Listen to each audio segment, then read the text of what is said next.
Chapter 11. The Corsican Ogre.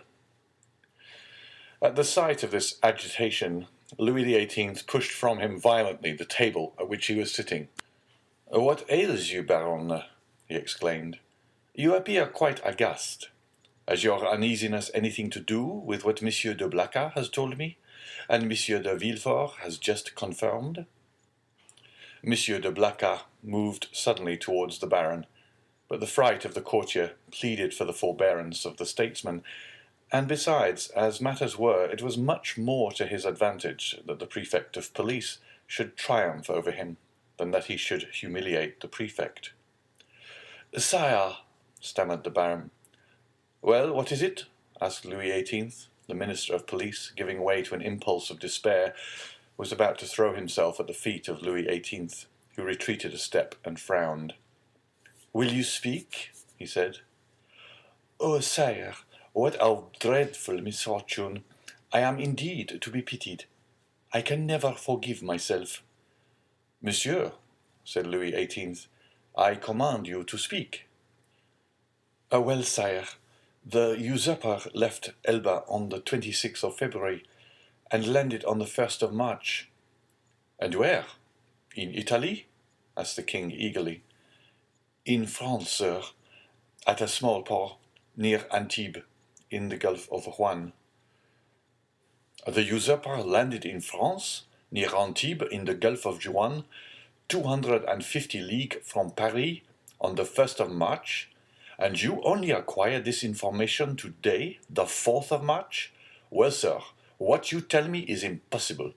You must have received a false report, or you have gone mad." "Alas, sire, it is but too true."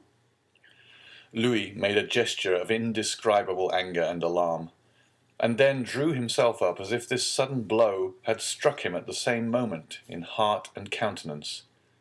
"In France!" he cried. "The usurper in France? Then they did not watch over this man.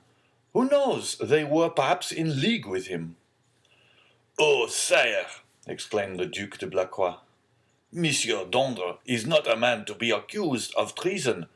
Sire, we have all been blind, and the Minister of Police has shared the general blindness, that is all." "But," said Villefort, and then suddenly checking himself, he was silent. Then he continued, "Your pardon, sire," he said, bowing. "My zeal carried me away. Will your Majesty deign to excuse me?" "Speak, sir, speak boldly," replied Louis. "You alone forewarned us of the evil. Now try and aid us with the remedy." "Sire," said Villefort, "the usurper is detested in the south, and it seems to me that if he ventured into the south, it would be easy to raise a Languedoc and Provence against him." "Yes, assuredly," replied the minister. "But he is advancing by Gap and Sisteron." "Advancing? He is advancing?" said Louis XVIII. "Is he then advancing on Paris?" The Minister of Police maintained a silence which was equivalent to a complete avowal. "And Dauphine, sir?" inquired the king of Villefort. "Do you think it possible to rouse that as well as Provence?" "Sire, I am sorry to tell your Majesty a cruel fact, but the feeling in Dauphine is quite the reverse of that in Provence or Languedoc. The mountaineers are Bonapartists, sire." "Then," murmured Louis, "he was well informed. And how many men had he with him?" "I do not know, sire," answered the Minister of Police. "What? You do not know? Have you neglected to obtain information on that point? Of course it is of no consequence," he added with a withering smile. "Sire, it was impossible to learn. The dispatch simply stated the fact of the landing and the route taken by the usurper." "And how did this dispatch reach you?" inquired the king. The minister bowed his head, and while a deep colour overspread his cheeks, he stammered out, "By the telegraph, sire." Louis XVIII advanced a step and folded his arms over his chest, as Napoleon would have done. "So then, he exclaimed, turning pale with anger. 7 conjoined and allied armies overthrow that man. A miracle of heaven replaced me on the throne of my fathers after 25 years of exile. I have, during those 25 years, spared no pains to understand the people of France and the interests which were confided to me. And now, when I see the fruition of my wishes almost within reach, the power I hold in my hands bursts and shatters me to atoms. Sire, it is a fatality, murmured the minister, feeling that the pressure of circumstances, however light a thing to destiny, was too much for any human strength to endure. What our enemies say of us is then true. We have learnt nothing, forgotten nothing. If I were betrayed as he was, I would console myself, but to be in the midst of persons elevated by myself to places of honor, who ought to watch over me more carefully than over themselves, for my fortune is theirs, before me they were nothing. After me, they will be nothing, and perish miserably from incapacity, ineptitude. Oh, yes, sir, you are right. It is fatality. The minister quailed before this outburst of sarcasm. Monsieur de Blacas wiped the moisture from his brow. Villefort smiled within himself, for he felt his increased importance. To fall, continued King Louis, who at the first glance had sounded the abyss on which the monarchy hung suspended. To fall, and learn of that fall by my telegraph? Oh, I would rather mount the scaffold of my brother, Louis XVI, than thus descend the staircase at the Tuileries, driven away by ridicule. Ridicule, sir! Why, you know not its power in France, and yet you ought to know it. Sire, murmured the minister, for pity's— Approach, Monsieur de Villefort, resumed the king, addressing the young man, who, motionless and breathless, was listening to a conversation on which depended the destiny of a kingdom. Approach, and tell monsieur that it is possible to know beforehand all that he has not known. Sire, it was really impossible to learn secrets which that man concealed from all the world. Really impossible? Yes, that is a great word, sir. Unfortunately, there are great words, as there are great men. I have measured them. Really impossible for a minister who has an office, agents, spies, and 1,500,000 francs for Secret Service money to know what is going on at 60 leagues from the coast of France? Well then, see, here is a gentleman who had none of these resources at his disposal. A gentleman, only a simple magistrate, who learned more than you with all your police, and who would have saved my crown if, like you, he had the power of directing a telegraph. The look of the Minister of Police was turned with concentrated spite on Villefort, who bent his head in modest triumph. I do not mean that for you, Blacas, continued Louis XVIII, for if you have discovered nothing, at least you have had the good sense to persevere in your suspicions. Any other than yourself would have considered the disclosure of Monsieur de Villefort insignificant, or else dictated by venal ambition. These words were an allusion to the sentiments which the Minister of Police had uttered with so much confidence an hour before. Villefort understood the king's intent.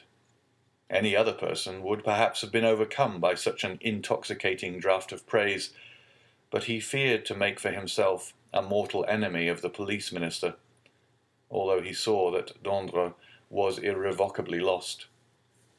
In fact, the minister, who in the plenitude of his power had been unable to unearth Napoleon's secret, might in despair at his own downfall interrogate Dantès, and so lay bare the motives of Villefort's plot. Realizing this, Villefort came to the rescue of the crestfallen minister, instead of aiding to crush him. Sire, said Villefort, the suddenness of this event must prove to your majesty that the issue is in the hands of Providence. What your majesty is pleased to attribute to me as profound perspicacity is simply owing to chance, and I have profited by that chance like a good and devoted servant. That's all. Do not attribute to me more than I deserve, sire, that your majesty may never have occasion to recall the first opinion you have pleased to form of me." The Minister of Police thanked the young man by an eloquent look, and Villefort understood that he had succeeded in his design. That is to say, that without forfeiting the gratitude of the king, he had made a friend of one on whom, in case of necessity, he might rely. "It is well," resumed the king. "And now, gentlemen," he continued, turning towards Monsieur de Blacas and the Minister of Police, "I have no further occasion for you, and you may retire. What now remains to do is in the department of the Minister of War." "Fortunately, sire," said Monsieur de Blacas, "we can rely on the army. Your Majesty knows how every report confirms their loyalty and attachment." "Do not mention reports, Duke, to me, for I know now what confidence to place in them. Yet, speaking of reports, Baron, what have you learned with regard to the affair in the Rue Saint-Jacques?" "The affair in the Rue Saint-Jacques!" exclaimed Villefort, unable to repress an exclamation. Then suddenly pausing, he added, "Your pardon, sire, but my devotion to your Majesty has made me forget, not the respect I have, for that is too deeply engraved in my heart, but the rules of etiquette." Go on, sir," replied the king. "You have today earned the right to make inquiries here." "Sire," interposed the Minister of Police, "I came a moment ago to give your Majesty fresh information which I had obtained on his head, when your Majesty's attention was attracted by the terrible event that has occurred in the Gulf, and now these facts will cease to interest your Majesty." "On the contrary, sir, on the contrary," said Louis XVIII. "This affair seems to me to have a decided connection with that which occupies our attention, and the death of General Quesnel will perhaps put us on the direct track of a great internal conspiracy." At the name of General Quesnel, Villefort trembled. "Everything points to the conclusion, sire," said the Minister of Police, "that death was not the result of suicide, as we first believed, but of assassination. General Quesnel, it appears, had just left a Bonapartist club when he disappeared. An unknown person had been with him that morning, and made an appointment with him in the Rue Saint-Jacques. Unfortunately, the general's valet, who was dressing his hair at the moment when the stranger entered, heard the street mentioned, but did not catch the number."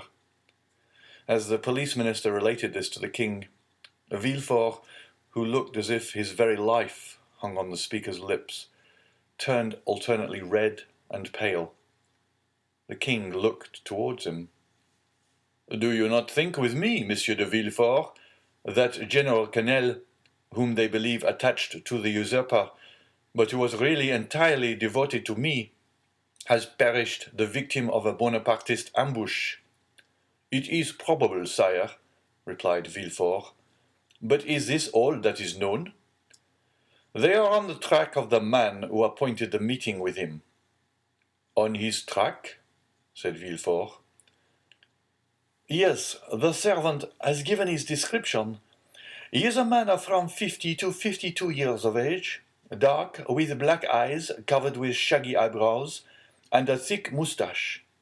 He was dressed in a blue frock coat, buttoned up to the chin, and wore at his buttonhole the rosette of an officer of the Legion of Honor. Yesterday, a person exactly corresponding with this description was followed, but he was lost sight of at the corner of the Rue de la Jussienne and the Rue Coq-Héron." Villefort leaned on the back of an armchair, for as the Minister of Police went on speaking, he felt his legs bend under him. But when he learned that the unknown had escaped the vigilance of the agent who followed him, he breathed again. "Continue to seek for this man, sir," said the king to the Minister of Police.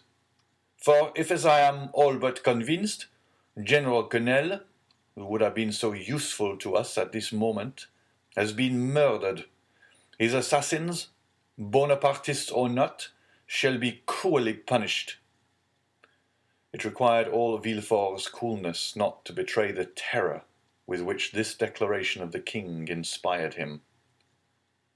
How strange, continued the king with some asperity.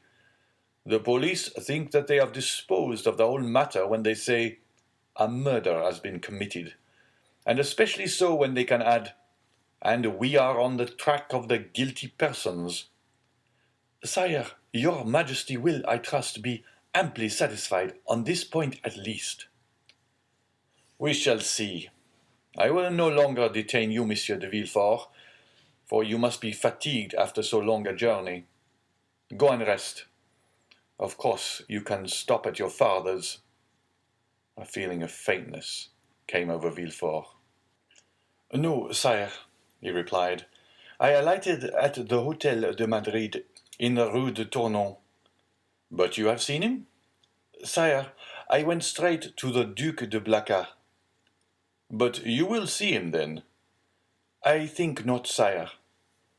Ah, I forgot, said Louis, smiling in a manner which proved that all these questions were not made without a motive.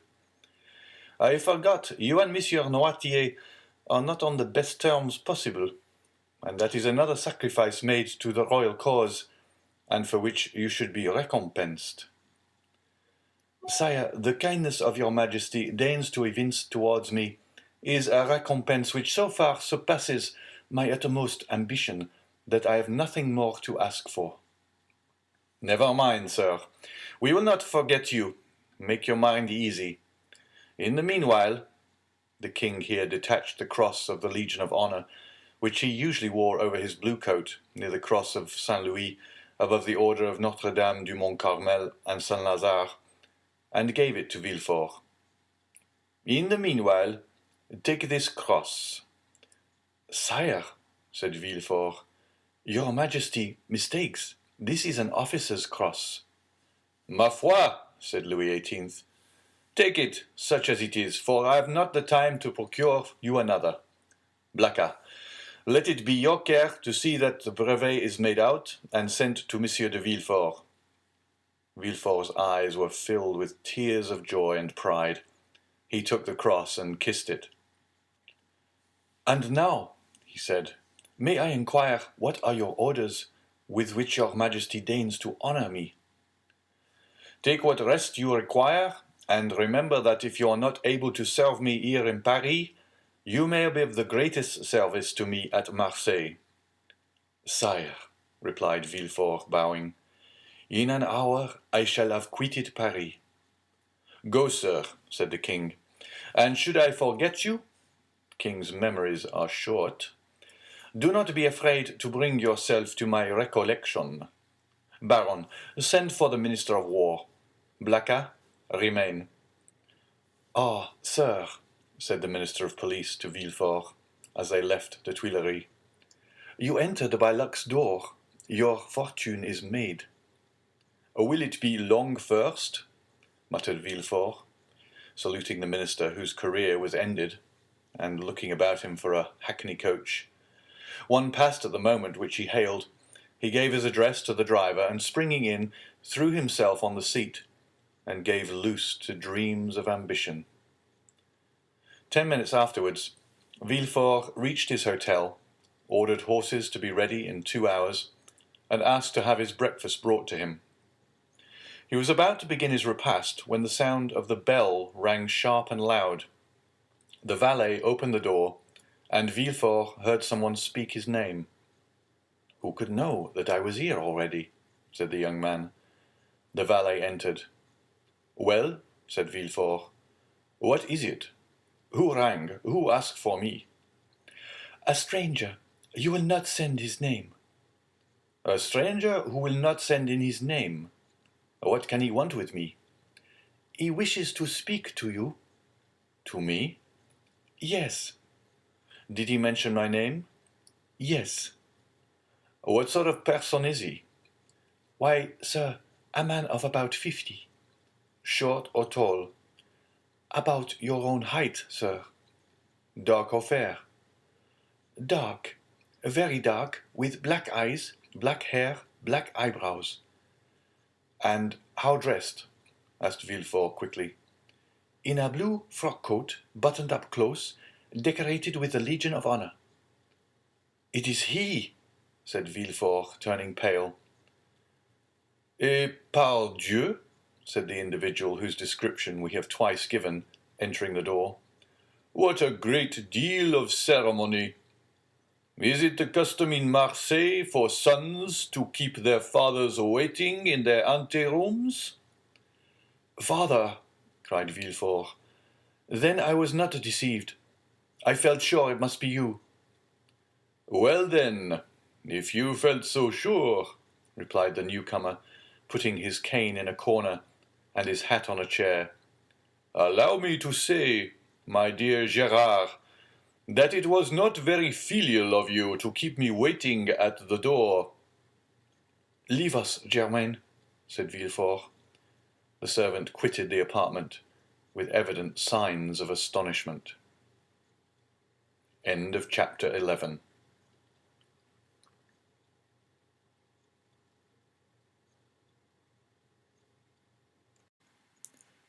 Chapter 12. Father and Son. Monsieur Noirtier, for it was indeed he who entered, looked after the servant until the door was closed, and then, fearing, no doubt, that he might be overheard in the antechamber, he opened the door again, nor was the precaution useless, as appeared from the rapid retreat of Germain, who proved that he was not exempt from the sin which ruined our first parents. Monsieur Noirtier then took the trouble to close and bolt the antechamber door, then that of the bedchamber, and then extended his hand to Villefort, who had followed all his motions with surprise which he could not conceal. "Well, now, my dear Gérard," said he to the young man with a very significant look, "do you know, you seem as if you were not very glad to see me."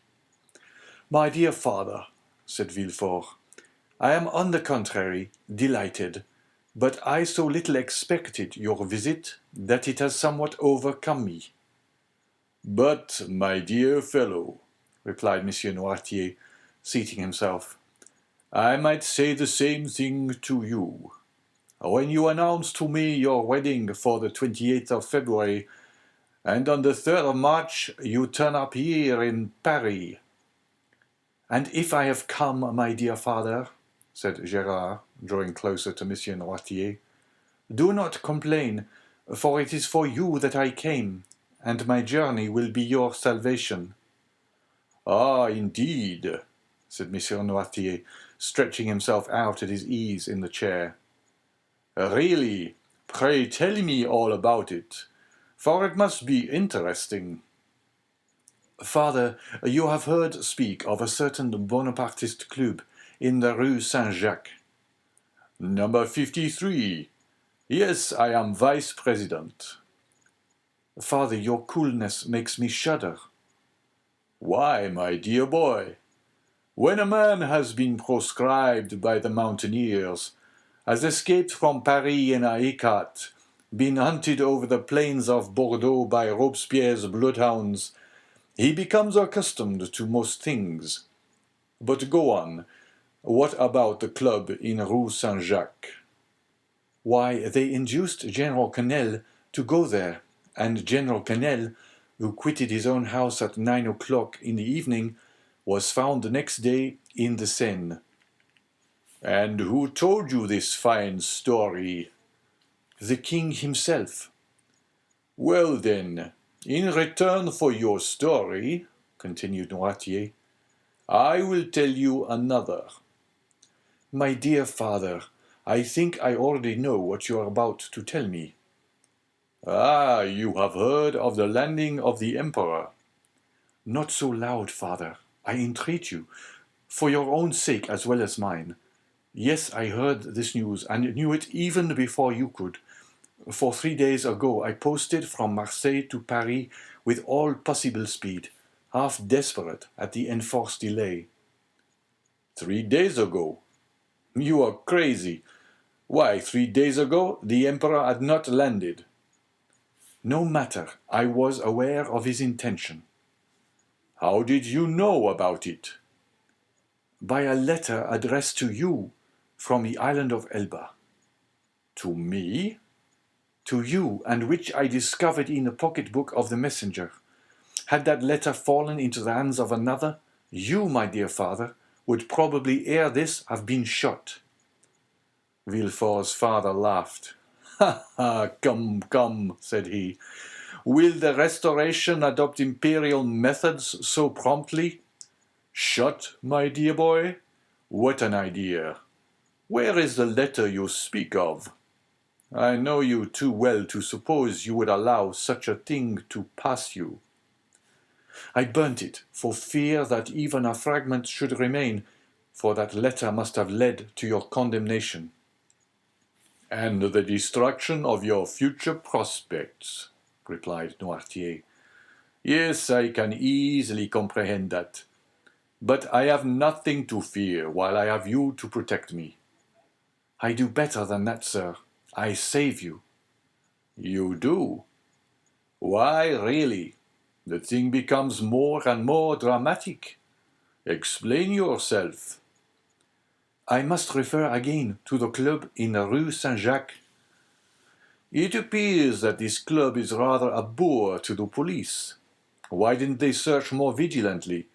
They would have found. They have not found, but they are on the track. Yes, that's the usual phrase. I am quite familiar with it. When the police is at fault, it declares that it is on the track, and the government patiently awaits the day when it comes to say, with a sneaking air, that the track is lost. Yes, but they have found a corpse. The general has been killed, and in all countries they call that a murder. A murder, do you call it? Why, there is nothing to prove that the general was murdered. People are found every day in the Seine, having thrown themselves in or having been drowned from not knowing how to swim. Father, you knew very well that the general was not a man to drown himself in despair, and people do not bathe in the Seine in the month of January. No, no, do not be deceived. This was murder in every sense of the word. And who thus designated it? The king himself. The king! I thought he was philosopher enough to allow that there was no murder in politics. In politics, my dear fellow, you know as well as I do, there are no men, but ideas, no feelings, but interests. In politics we do not kill a man, we only remove an obstacle, that is all. Would you like to know how matters have progressed? Well, I will tell you. It was thought reliance might be placed in General Quesnel. He was recommended to us from the island of Elba. One of us went to him and invited him to the Rue Saint-Jacques, where he would find some friends. He came there, and the plan was unfolded to him for leaving Elba, the projected landing, etc. When he had heard and comprehended all to the fullest extent, he replied that he was a royalist. Then all looked at each other. He was made to take an oath, and did so, but with such an ill grace that it was really tempting Providence to swear him, and yet, in spite of that, the general was allowed to depart free, perfectly free. Yet he did not return home. What could that mean? Why, my dear fellow, that on leaving us he lost his way, that's all. A murder. Really, Villefort, you surprise me. You, a deputy procureur, to found an accusation on such bad premises. Did I ever say to you, when you were fulfilling your character as a royalist, and cut off the head of one of my party. My son, you have committed a murder. No, I said. Very well, sir, you have gained the victory. Tomorrow, perchance, it will be our turn. But, father, take care. When our turn comes, our revenge will be sweeping. I do not understand you. You rely on the usurper's return. We do. You are mistaken. He will not advance 2 leagues into the interior of France without being followed, tracked, and caught like a wild beast. My dear fellow, the Emperor is at this moment on the way to Grenoble. On the 10th or 12th, he will be at Lyons, and on the 20th or 25th at Paris. The people will rise. Yes, to go and meet him. He has but a handful of men with him, and armies will be dispatched against him. Yes, to escort him into the capital. Really, my dear Gérard, you are but a child. You think yourself well informed because the telegraph has told you. 3 days after the landing, the usurper has landed at Cannes with several men. He is pursued. But where is he? What is he doing? You do not know at all. And in this way they will chase him to Paris without drawing a trigger. Grenoble and Lyon are faithful cities and will oppose him to an impassable barrier. Grenoble will open her gates to him with enthusiasm. All Lyon will hasten to welcome him. Believe me, we are as well informed as you, and our police are as good as your own. Would you like a proof of it? Well, you wish to conceal your journey from me, and yet I knew of your arrival half an hour after you had passed the barrier. You gave your direction to no one but your postilion. Yet I have your address, and in proof I am here, the very instant you are going to sit at table. Ring, then, if you please, for a second knife, fork, and plate, and we will dine together. Indeed, replied Villefort, looking at his father with astonishment. You really do seem very well informed. Eh? The thing is simple enough. You are in power of only the means that money produces. We who are in expectation have those with devotion prompts. Devotion? Said Villefort with a sneer. Yes, devotion, for that is, I believe, the phrase for hopeful ambition. And Villefort's father extended his hand to the bell-rope to summon the servant whom his son had not called. Villefort caught his arm. Wait, my dear father, said the young man. One word more. Say on. However stupid the royalist police may be, they do know one terrible thing. And what is that? The description of the man who, on the morning of the day when General Quesnel disappeared, presented himself at his house. Oh, the admirable police have found that out, have they? And what may be that description? Dark complexion, hair, eyebrows and whiskers, black, blue frock coat, buttoned up to the chin, rosette of an officer of the Legion of Honor in his buttonhole, a hat with wide brim, and a cane. Aha, that is it, said Noirtier. And why then have they not laid hands on him? Because yesterday or the day before, they lost sight of him at the corner of the Rue Coqueronne. Didn't I say that your police were good for nothing? Yes, but they may catch him yet. True, said Noirtier, looking carelessly around him. True, if this person were not on his guard as he is, and he added with a smile, he will consequently make a few changes in his personal appearance. At these words he rose and put off his frock coat and cravat, went towards a table on which lay his son's toilet articles, lathered his face, took a razor and, with a firm hand, cut off the compromising whiskers. Villefort watched him with alarm, not devoid of admiration. His whiskers cut off, Noirtier gave another turn to his hair, took instead of his black cravat a coloured neckerchief which lay at the top of an open portmanteau, put on in lieu of his blue and high-buttoned frock-coat, a coat of Villefort's of dark brown and cut away in front, tried on before the glass a narrow-brimmed hat of his son's, which appeared to fit him perfectly, and leaving his cane in the corner where he had deposited it, he took up a small bamboo switch, cut the air with it once or twice, and walked about with that easy swagger which has one of his principal characteristics. "Well," he said, turning towards his wondering son, when his disguise was completed, "well, do you think your police will recognize me now?" "No, father," stammered Villefort. At least, I hope not." "And now, my dear boy," continued Noirtier, "I rely on your prudence to remove all the things which I leave in your care." "Oh, rely on me," said Villefort.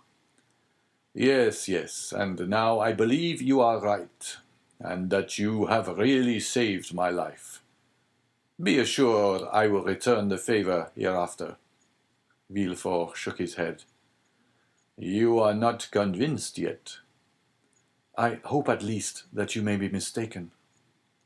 "Shall you see the king again?" "Perhaps." "Would you pass in his eyes for a prophet?" "Prophets of evil are not in favor at the court, father." "True, but some day they do them justice. And supposing a second restoration, you would then pass for a great man." "Well, what should I say to the king?" "Say to him, 'Sire, you are deceived as to the feeling in France, as to the opinions of the towns, and the prejudices of the army. He whom in Paris you call the Corsican ogre, who at Nevers is styled the usurper, is already saluted as Bonaparte at Lyons and Emperor at Grenoble. You think he is tracked, pursued, captured. He is advancing as rapidly as his own eagles. The soldiers you believe to be dying with hunger, worn out with fatigue, ready to desert, gather like atoms of snow about the rolling ball as it hastens onward. Sire, go. Leave France to its real master, to him who acquired it, not by purchase, but by right of conquest. Go, sire. Not that you incur any risk, for your adversary is powerful enough to show you mercy, but because it would be humiliating for a grandson of Saint Louis to owe his life to the man of Arcola, Marengo, Austerlitz. Tell him this, Gérard, or rather tell him nothing. Keep your journey a secret. Do not boast of what you have come to Paris to do, or have done. Return with all speed, enter Marseille at night and your house by the back door, and there remain, quiet, submissive, secret, and above all inoffensive, for this time I swear to you, we shall act like powerful men who know their enemies.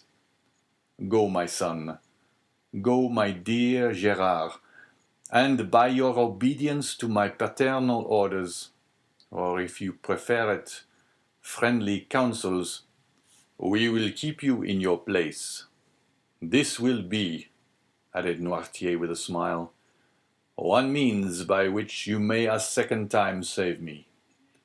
If the political balance should some day take another turn, and cast you aloft while hurling me down, adieu, my dear Gérard, and at your next journey, alight at my door. Noirtier left the room when he had finished, with the same calmness that had characterized him during the whole of this remarkable and trying conversation. Villefort, pale and agitated, ran to the window, put aside the curtain, and saw him pass, cool and collected, by 2 or 3 ill-looking men at the corner of the street, who were there, perhaps, to arrest a man with black whiskers and a blue frock-coat and hat with broad brim. Villefort stood watching, breathless, until his father had disappeared at the Rue Bussy. Then he turned to the various articles he had left behind him, put the black cravat and blue frock-coat at the bottom of the portmanteau, threw the hat into a dark closet, broke the cane into small bits and flung it in the fire, put on his travelling cap, and calling his valet, checked with a look the 1,000 questions he was ready to ask, paid his bill, sprang into his carriage, which was ready, learned at Lyons that Bonaparte had entered Grenoble, and in the midst of the tumult which prevailed along the road, at length reached Marseille, a prey to all the hopes and fears which enter into the heart of man with ambition and its first successes. End of chapter 12.